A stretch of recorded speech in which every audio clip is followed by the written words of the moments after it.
Global Conflict and Diplomacy. News Brief. Good morning, afternoon, evening everyone. Please like, share and subscribe. Israel and Gaza. Israel intensifies Gaza bombardment. Israeli forces have launched heavy airstrikes and artillery on Gaza, striking areas like eastern Zaytun and northern Gaza City. At least 58 people were killed today. Meanwhile, Israeli Strategic Affairs Minister Ron Dermer is heading to Washington to support U.S. diplomatic efforts toward a Gaza ceasefire. Civilian casualties mount in Gaza. Israel has issued evacuation orders in northern Gaza. Dozens of Palestinian civilians, including aid seekers, have died near food distribution centers. Around 22 people were killed near aid sites, with witnesses describing the strikes as indiscriminate. Netanyahu links Iran conflict to Gaza hostage talks. Prime Minister Benjamin Netanyahu is leveraging the recent 12-day conflict with Iran to push for the release of Gaza hostages. About 50 hostages remain in Gaza, 20 believed alive. Israel is considering a U.S. proposed 60-day ceasefire and partial hostage exchange. Netanyahu's corruption trial delayed. Jerusalem's district court has postponed Netanyahu's corruption trial testimony due to national security concerns. The delay follows former U.S. President Trump calling for the case to be dropped, arguing it interferes with Israel's wartime decisions and U.S. aid. BBC under fire over Glastonbury livestream. The BBC apologized for broadcasting a Glastonbury performance during which a Bob Dylan band member led the crowd in chanting death. Death to the IDF after chants of Free Free Palestine Iran. Israeli strike on Tehran's Evin Prison. On June 23, an Israeli missile strike hit Tehran's notorious Evin Prison, killing at least 71 people, later updated to 79 by Iranian officials. The attack has heightened fear among political prisoners and raised serious human rights concerns. Iran confirms 935 killed in Israel-Iran war. Iran's judiciary reports 935 fatalities, including 38 children and 132 women from the 12-day Israel-Iran conflict that ended June 24. Earlier tallies reported about 610 deaths, highlighting the war's escalating toll.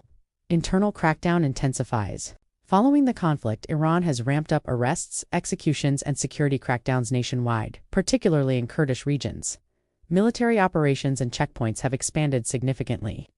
Parliament moves to suspend IAEA cooperation. On June 25, Iran's parliament approved a bill to suspend cooperation with the International Atomic Energy Agency, significantly reducing nuclear inspections. The bill awaits Guardian Council approval. Internet blackout during the war. Amid hostilities in mid-June, Iran imposed an almost total internet shutdown, slashing connectivity by roughly 97% to control information and suppress dissent. Speculation over Khomeini's health. Ayatollah Khomeini has made few public appearances, fueling speculation about his health and potential succession struggles among Iran's political factions. Iran dismisses U.S. sanctions rhetoric. Iran's foreign ministry labeled President Trump's shifting tone on sanctions as psychological and media games, dismissing it as insincere diplomacy. Ukraine-Russia war. Ukraine begins withdrawal from anti-personnel mines treaty. President Zelensky signed a decree to start Ukraine's exit from the 1997 Ottawa Convention banning landmines.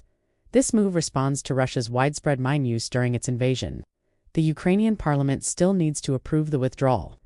German foreign minister visits Kyiv.